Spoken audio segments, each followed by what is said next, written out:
Итак, букву «Эй» мы освоили, можем сказать. По крайней мере, мы знаем, как ее освоить. Теперь приступаем к освоению буковки «Би». Вот у меня 5 пунктов для этого видео.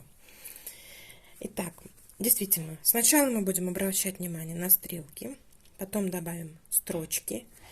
В третьем пункте мы посмотрим, устраивает нас наклон или нет. Про наклон сразу скажу, я обычно ему внимания как такового не уделяю. Но просто посмотрите, если уж совсем там не круто влево, не круто вправо, то в принципе, я думаю, надо оставить ребенка в покое.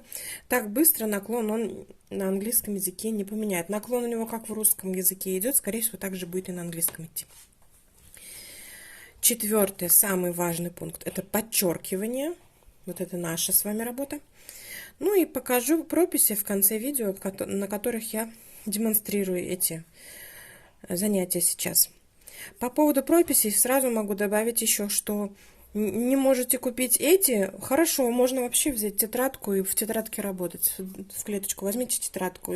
Вы же мои видео смотрите, или вообще любые другие видео смотрите, буквы они везде стандартные.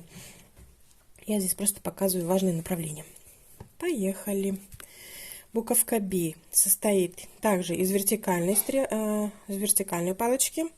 Вот эта стрелка тут это указывает.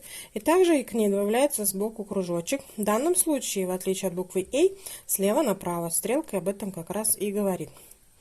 И тоже от буковки «А» отличается, как мы с вами видим, хвостик у нее длиннее, вот эта вертикальная палочка.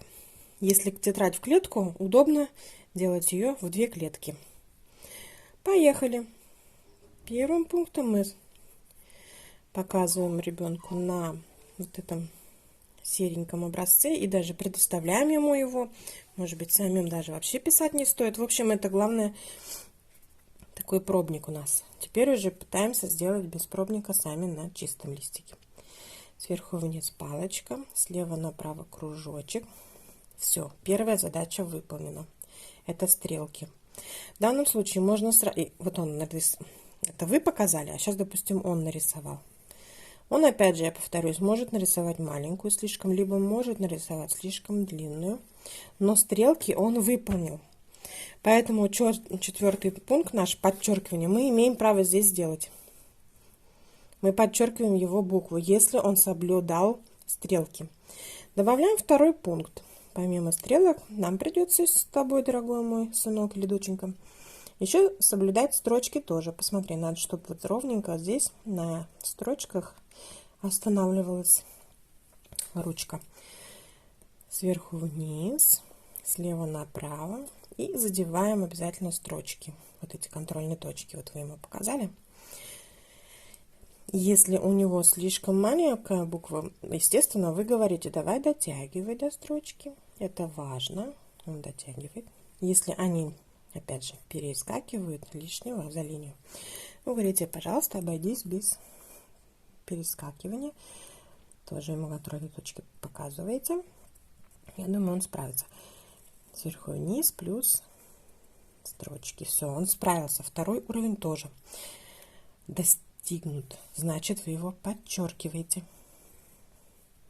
Либо общей чертой. Все, а теперь просто, пожалуйста, потренируй.